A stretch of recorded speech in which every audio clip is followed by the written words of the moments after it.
Selamat pagi, Assalamualaikum warahmatullahi wabarakatuh. Hari ini kita ketemu di pertemuan selanjutnya. Setelah kemarin kita membahas terkait dengan materi saraf, hari ini kita membahas terkait dengan pedoman penggolongan gangguan diagnosis jiwa ya. Jadi ada salah satu buku yang harus kalian pelajari selain dengan ICD-10, ICD-9, ICD-O terkait dengan neoplasma. Nah, ini mahasiswa juga harus mengenal terkait dengan bagaimana pedoman penggolongan diagnosis jiwa, karena materi ini nanti juga akan kita gunakan sebagai bekal untuk kita mempelajari pertemuan selanjutnya membahas terkait dengan coding dari diagnosis gangguan jiwa.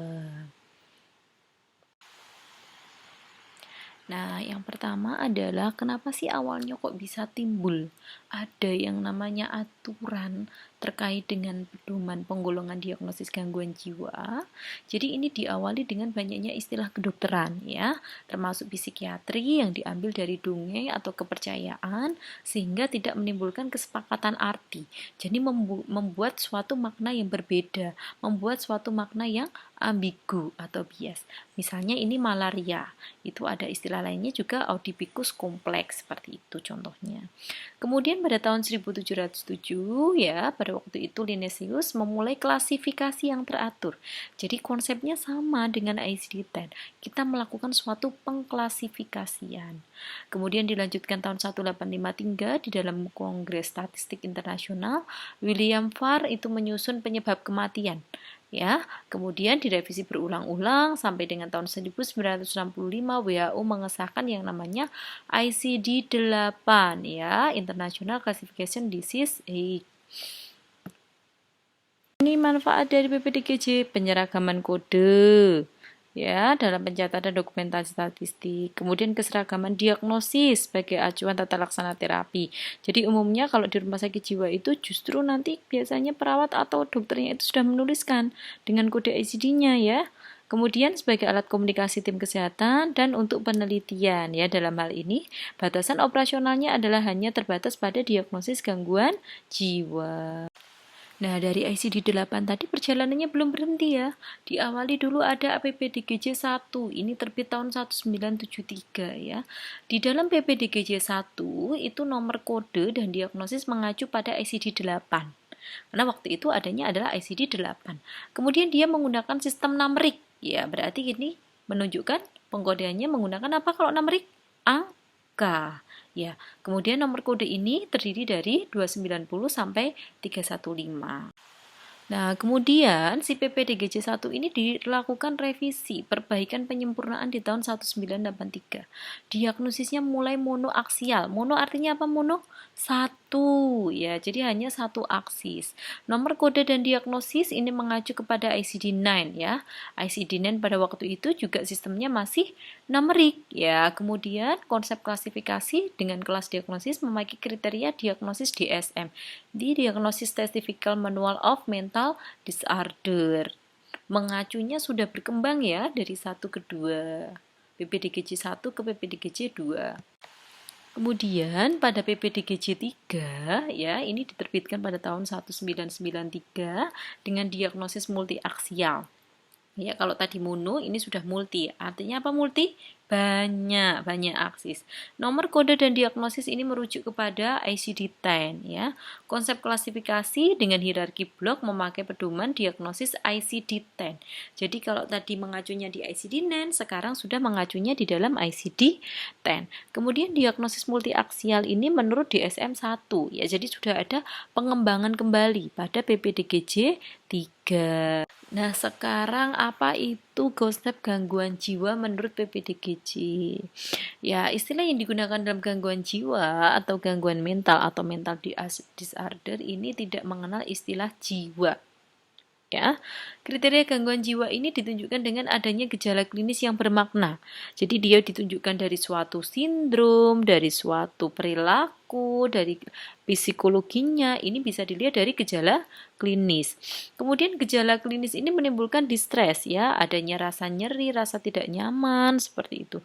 Baru setelah itu Di dalam fase yang melalui fase yang sudah cukup panjang dengan adanya tadi awalnya perubahan pola perilaku, pola psikologi, dia juga bisa berdampak dengan adanya disabilitas, ketidakmampuan dalam merawat diri. Jadi kalau kalian lihat ada orang gila kok dia sudah yang kumel-kumel, kelihatan nggak terurus, berarti itu sudah gangguan apa? Disabilitas. Tapi kalau yang dia masih bisa merawat diri, masih cantik, cuma kalau waktu didaftar, besok kalian kerja di pendaftaran, mbaknya ini diajak ngomong, ditanya namanya kok nggak nyambung, ya, ditanya namanya siapa malah cerita tentang Ariel, misalnya kayak gitu. Nah, ini nggak nyambung ya. Nah, yang nggak nyambung-nyambung kayak gitu, ini sudah menunjukkan adanya gejala dari perilaku.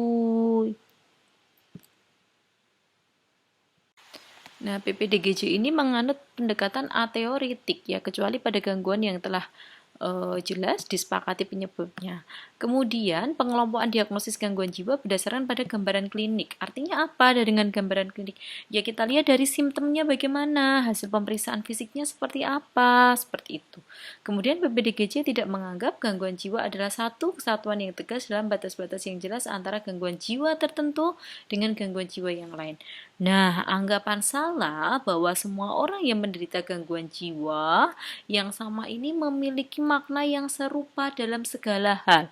Ini belum tentu seperti itu ya. Sekarang kalian kuliah di Reka Medis, sudah tahu nih nanti belajar apa perbedaan dari jenis-jenis gangguan jiwa. Nah, kemudian urutan hierarki blok di dalam gangguan diagnosis di PPDGJ itu yang pertama itu adalah gangguan mental dan simptomatik ya. Satunya terkait dengan mental dan sistematik. Kemudian di bagian keduanya, hierarki kedua adalah skizofrenia dan skizotopikal serta waham. Blok yang ketiga, ini gangguan suasana perasaan. Blok keempat, gangguan neuritik, somatoform dan stres. Kemudian blok yang kelima terkait dengan sindrom perilaku berhubungan dengan fisiologis dan faktor fisik. Sayang sekali kita perkuliahannya menggunakan daring ya. Kalau misalnya enggak, mahasiswa bisa meminjam di lab ya. Tetapi untuk kegiatan hari ini nanti sudah saya berikan contoh bagaimana kita melakukan aksial ya. Cukup mengkategorikan aksis ya. Nah, orang reka medis yang harus paham di sini nih, di dalam diagnosis multi aksial. Aksis 1 ini menunjukkan gangguan klinis ya, atau kondisi lain yang menjadi fokus perhatian klinis. Jadi dia itu nampak dari kondisi fisik, nampak dari hasil pemeriksaan anamnase dan sebagainya. Kemudian aksis 2 ini menunjukkan gangguan kepribadian atau retardasi mental. Kemudian aksis ketiga kondisi umum. Ya, kondisi umum hati-hati. Kalau tadi di aksis 1 itu kita membahas terkait dengan gangguan klinis, penyakit jiwanya. Kalau kita berikan kode ya berarti nanti masuk di coding jiwa. Bagian bab F ya, babnya kan kita masuk ke F ya kalau gangguan jiwa. Tapi kalau di aksis 3 ini adalah kondisi umum medik. Jadi misalnya pasien mengalami gangguan jiwa kemudian matanya katarak. Nah, mata katarak itu nanti kita masukkan di dalam aksis 3. Oh, gangguan jiwa kok hamil? Hamilnya kita masukkan di dalam aksis 3. Jadi semua penyakit selain dengan gangguan jiwa akan kita kategorikan di dalam aksis 3. Kemudian aksis 4 ini membahas terkait dengan masalah psikososial dan lingkungan. Artinya, di dalam aksis 4 ini menjelaskan sebenarnya terkait dengan latar belakang. Kenapa dia bisa mengalami gangguan jiwa? Oh, dia itu hamil tadi. Ternyata gangguan jiwanya karena diperkosa, misalnya seperti itu, pelecehan seksual, contohnya begitu ya. Kemudian aksis 5 itu penilaian fungsi secara global. Ya, ini nanti kita lakukan scoring. Tetapi kompetensinya reka medis bukan memberikan scoring. Nanti dokternya sudah nulis scoring. Besok kalau kalian PKL kok dapat di rumah sakit jiwa ya, bisa kalian lihat bagaimana pendokumentasian aksisnya ya. Jadi nanti di dalam aksis 5 sudah dihitung sama dokternya angkanya berapa, tinggal kita kategorikan atau tinggal kita masukkan di dalam kelompok aksis 5. Nah, ini catatan pentingnya, aksis 1, 2, 3 tidak selalu ada hubungan etiologi, tetapi aksis 1, 3, dan 4 dapat timbal balik. Artinya tadi berhubungan. berhubungan. Ya kan berhubungan kan tadi dia pasiennya itu gangguan jiwa, hamil, ternyata aksis 4-nya tadi kan apa? Pelecehan seksual. Nah, selanjutnya silakan dicermati terkait dengan pembagian aksis ya. Jadi pembagian aksis ini pada prinsipnya sama dengan blok yang ada di dalam ICD-10. Nah, kemudian aksis 2 itu tadi kan kita membahas terkait aksis 1 ya. Aksis tadi itu kodenya F yang ada di ICD-10, bloknya sama.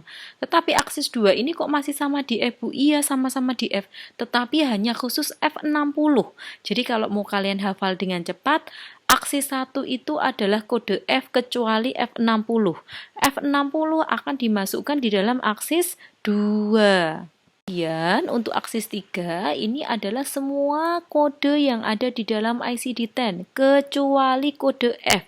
Jadi mau kode A, kode C, kode L, kode K dan sebagainya itu akan kita masukkan di dalam aksis 3. Tolong ini dicatat baik-baik. Kemudian untuk aksis 4-nya ini adalah latar belakang ya. Kenapa dia bisa mengalami gangguan jiwa? Oh, ternyata dia gangguan jiwa itu karena tidak lulus universitas negeri. Oh, ternyata dia mengalami gangguan jiwa karena PHK. Oh, karena terpapar pandemi COVID. Nah, itu ya di sini ya. Ini menjelaskan di dalam aksis 4. Nah, kemudian yang kelima tadi adalah penilaian fungsi atau Global Assessment of Functional Scale. Biasa kita singkat sebagai GAF. Ya, di dalam aksis 5 ini mahasiswa juga tidak perlu menghitung, tadi sudah saya sampaikan. Cukup mengetahui maknanya. Kalau dia dilakukan scoring sama dokternya itu 75, artinya apa coba? Gejala sementara dapat diatasi. Kalau ternyata misalnya GAF-nya itu skornya ada di 52, berarti artinya gejala sedang, disabilitas sedang. Kalau misalnya, sekarang coba satu kali lagi, GAF-nya itu 94, kira-kira apa jawabannya? Yo, apa maksudnya? Gejala tidak ada, fungsi maksimal. Nah, itu cara membacanya ya. Nah, ini contohnya ya dari penulisan multiaksial. Jadi aksi satunya itu F32, episode depresif tanpa gejala psikotik. Kemudian aksis 2 tadi apa? Kata kuncinya selalu di F60, gangguan kepribadian defensif. Kemudian aksis 3-nya itu nggak ada. Berarti artinya kalau nggak ada, kondisi umumnya baik, pasiennya sehat. Kemudian aksis 4-nya itu latar belakang masalah. Kenapa dia mengalami depresif tanpa gejala psikotik? Oh, ternyata karena kehilangan pekerjaan. GAF cukup dituliskan saja GAF 53. Ini ada contoh soal ya, sudah saya berikan pembahasannya juga. Jadi contohnya seorang pasien mengalami reaksi stres akut dengan gangguan perilaku agresif, eksplosif, dan emosi tidak stabil. Pasien mengalami pneumonia akibat bakteri. Lagi nih, contoh yang kedua nih ya, pasien 30 tahun mengalami bipolar afektif ya. Episode manik dengan psikotik sindrom. Berarti kalian nyari ritmenya pakai bipolar. Kemudian aksis 2-nya adalah F64 ya. F64 ini transseksualisme sejak umur 27 tahun.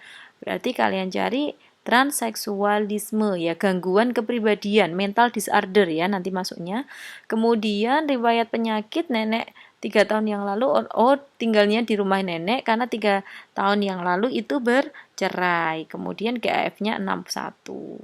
Nah, ini di sini nggak ada cerita nih terkait dengan kondisi umumnya ya. Dia hanya menyampaikan KU. KU itu apa, Bu? KU umum. Ya, kondisi umumnya baik. Kalau kondisi umumnya baik, berarti kita cukup menuliskan tidak ada. Nah, baik, terima kasih banyak atas waktunya ya. Sudah sampai malam kalian kuliahnya. Semoga materi yang saya sampaikan bermanfaat. Wassalamualaikum warahmatullahi wabarakatuh.